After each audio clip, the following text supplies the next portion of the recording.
नमस्कार, आपका हमारे चैनल शॉर्ट हैंड हेल्प में बहुत बहुत स्वागत है। अगर आप हमारे चैनल पर नए हैं तो कृपया चैनल को जरूर सब्सक्राइब करें और साथ ही डिक्टेशन को पूरी अवश्य लिखें। डिक्टेशन को स्टार्ट करते हैं मात्र 5 सेकंड के बाद।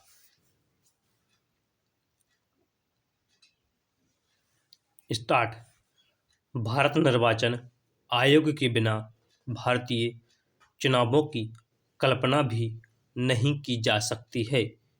भारत निर्वाचन आयोग द्वारा इस बात का ध्यान रखा जाता है कि नियमानुसार एक निश्चित अंतराल पर देश में निष्पक्ष रूप से लोकसभा, विधानसभा, राष्ट्रपति, उपराष्ट्रपति जैसे महत्वपूर्ण चुनाव अवश्य हों। इन चुनावों का सफलतापूर्वक संचालन व कार्यान्वयन दोनों ही चुनाव आयोग के ही ऊपर होता है। यही कारण है कि इसका स्वायत्त होना भी बहुत ही आवश्यक है, क्योंकि हमारे देश में लोकतांत्रिक चुनाव हिंसा से मुक्त नहीं रहे हैं। यही कारण है कि ऐसे चुनावों के दौरान लोगों की देखरेख करने और उल्लंघन करने वालों को सजा देने की शक्ति भी प्राप्त है। भारत निर्वाचन आयोग द्वारा एक सामान्य उम्मीदवार से लेकर प्रधानमंत्री तक के ऊपर कार्रवाई कर सकता है। इसके साथ ही चुनाव आयोग सरकार को समय समय पर चुनाव प्रक्रिया में महत्वपूर्ण संशोधनों की सलाह भी देता है। विद्या एक ऐसा धन है जिसे ना तो कोई चुरा सकता है और ना ही कोई छीन सकता है। यह एकमात्र ऐसा धन है जो बांटने पर कम नहीं होता, बल्कि इसके विपरीत बढ़ता ही जाता है। हमने देखा होगा कि हमारे समाज में जो शिक्षित व्यक्ति होते हैं उनका एक अलग ही मान सम्मान होता है और लोग उन्हें हमारे समाज में इज्जत भी देते हैं। इसलिए हर व्यक्ति चाहता है कि वह एक साक्षर हो, प्रशिक्षित हो। इसलिए आज के समय में हमारे जीवन में पढ़ाई का बहुत अधिक महत्व हो गया है। इसीलिए आपको यह याद रखना है कि शिक्षा हमारे लिए बहुत ज़रूरी है। इसकी वजह से हमें हमारे समाज में सम्मान मिलता है, जिससे हम समाज में सर उठाकर जी सकते हैं। सरकार गरीबी को दूर करने के लिए अभियान चलाते हैं, लेकिन गरीब लोगों को अशिक्षा की वजह से पता नहीं चल पाता है। शिक्षा पर सभी लोगों का अधिकार है। देश की उन्नति तभी मुमकिन है जब गरीबी जैसी समस्याओं को जड़ से मिटाया जा सके।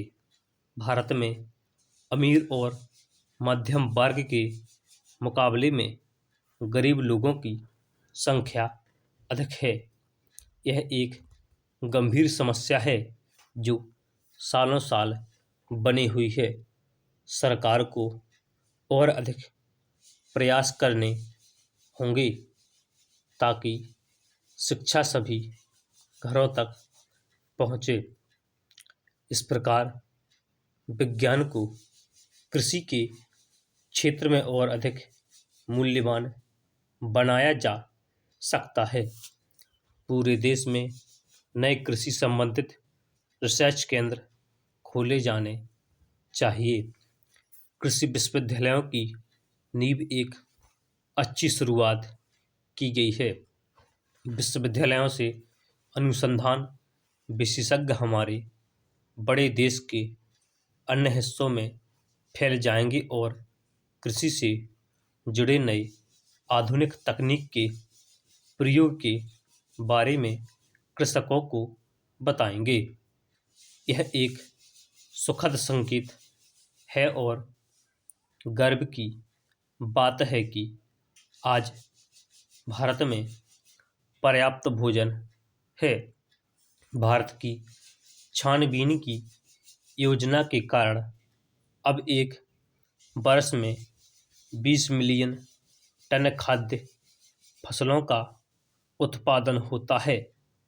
भारत अब खाद्य निर्यात की स्थिति तक पहुंच गया है। जिस हिंदी को संविधान में सिर्फ राजभाषा का दर्जा प्राप्त है, उसे कभी गांधी जी ने खुद राष्ट्रभाषा बनाने की बात कही थी। सन 1918 में हिंदी साहित्य सम्मेलन की अध्यक्षता करते हुए गांधी जी ने कहा था कि हिंदी ही देश की राष्ट्रभाषा होनी चाहिए। लेकिन आज़ादी के बाद ना गांधी जी रहे, ना उनका सपना। सत्ता में बैठे और भाषा जाति के नाम पर राजनीति करने वालों ने हिंदी को राष्ट्रभाषा नहीं बनने दिया। पहली बार सही मायनों में हिंदी की खड़ी बोली का इस्तेमाल अमीर खुसरो की रचनाओं में देखने को मिलता है। अमीर खुसरो ने हिंदी को अपनी मातृभाषा कहा था। इसके बाद हिंदी का प्रसार मुगलों के साम्राज्य में ही हुआ। इसके अलावा खड़ी बोली के प्रचार प्रसार में संत संप्रदायों का भी विशेष योगदान रहा, जिन्होंने इस जनमानस की बोली की क्षमता और ताकत को समझते हुए अपने ज्ञान को इसी भाषा में देना सही समझा। गरीबी की वजह से बहुत से बच्चों को शिक्षा नहीं मिल पाती है। दिया जा सके मासूम बच्चों को छोटे छोटे दुकानों पर काम करते हुए हम देख सकते हैं। बाल मजदूरी सरासर गलत है। शिक्षा ही एकमात्र ऐसा जरिया है जिससे गरीबी जैसे हालत को सुधारा जा सकता है।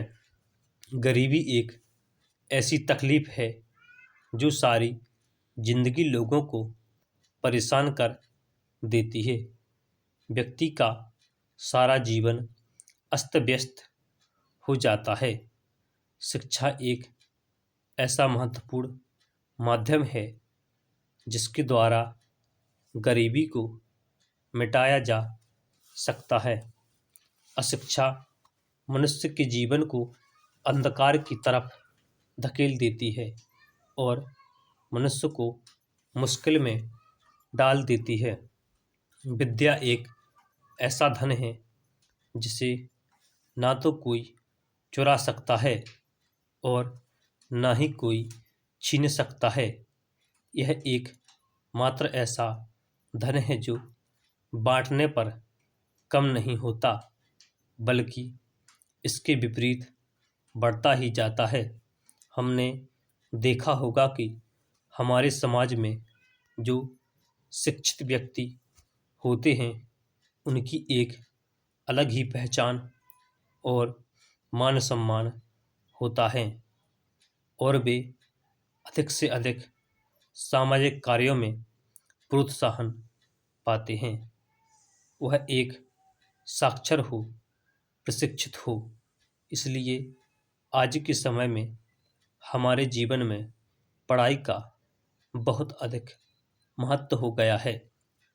इसलिए आपको यह याद रखना है कि शिक्षा हमारे लिए बहुत ज़रूरी है, जिसकी वजह से हमें हमारे समाज में मान सम्मान मिलता है, जिससे हम समाज में सर उठाकर जी सकते हैं। स्टॉप।